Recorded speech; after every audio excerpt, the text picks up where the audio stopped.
নমস্কার বন্ধুরা, food divine বাংলাতে তোমাদের সকলকে অনেক অনেক স্বাগত জানিয়ে আজকের রেসিপিটা আমি শুরু করছি। আজকে আমি তোমাদের সাথে লেসানি পনিরের রেসিপি শেয়ার করব।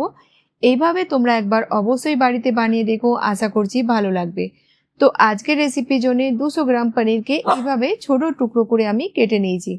পনির তোমরা তোমাদের প্রয়োজন মতো কম বেশি করে নিও। আর এখানে দেখো আমি অল্প নিয়েছি ধনে পাতার ডান্ডিগুলো, আর 12-3টে রসুনের কোয়া, আর 3টে শুকনো লঙ্কা, রসুন আর ধনে পাতার যে ডান্ডিগুলো রয়েছে ওগুলোকে আমরা অল্প জল দিয়ে পেস্ট বানিয়ে নেব। এবার কড়াইতে নিয়ে নেব 3 থেকে 4 চামচ তেল গরম হয়ে গেলে দিয়ে দিলাম 1 চামচ গোটা জিরা ভাজা হয়ে গেলে দিয়ে দেবো এখানে 2টো মিডিয়াম সাইজের পেঁয়াজকে ছোট ছোট টুকরো করে কেটে। গ্যাসের ফ্লেমটা মিডিয়াম করে আমরা পেঁয়াজকে ভেজে নেব যতক্ষণ না পেঁয়াজের কালার চেঞ্জ হচ্ছে।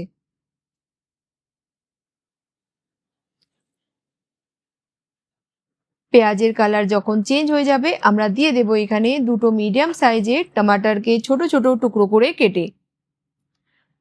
দিয়ে দেব লবণ স্বাদ মতো। এবার টমাটার পেঁয়াজকে ভেজে নেব যতক্ষণ না টমাটার হালকা সফট হচ্ছে।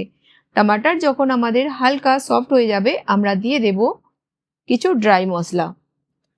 হাফ চামচ ধনিয়া পাউডার, হাফ চামচ জিরা পাউডার, হাফ চামচ হলুদ গুঁড়ো, আর 1 চামচ দিলাম এখানে কাশ্মীরি রেড চিলি পাউডার। মশলা দেওয়ার পর ভালো করে আমি মিক্স করে নেব। আর দিয়ে দেব এখানে রসুনের পেস্ট। বন্ধুরা, আজকের রেসিপিটা তোমরা কোন গ্রাম থেকে বা কোন শহর থেকে দেখছো আমাকে কমেন্ট বক্সে অবশ্যই জানিও। দিয়ে দিলাম এখানে রসুন শুকনো লঙ্কার পেস্ট। অল্প একটু জারে জল দিয়ে দেব মশলাতে, আর মশলাটাকে 4-5 মিনিট ভালো করে মশলাটাকে কষিয়ে নেব যতক্ষণ না এইভাবে মশলার সাইড থেকে তেল আলাদা দেখা যাচ্ছে।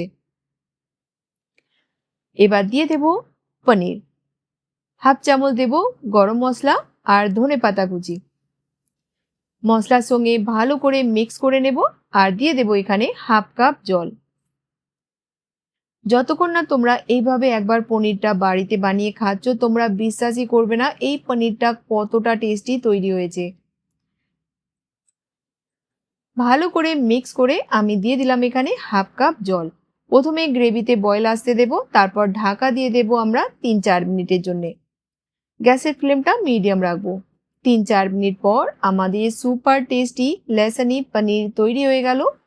আর দেখেই বুঝতে পারছো এটা খেতে কতটা টেস্টি হয়েছে। বিশ্বাস করো, দেখে যতটা টেস্টি মনে হচ্ছে খেতেও কিন্তু দারুণ লাগে।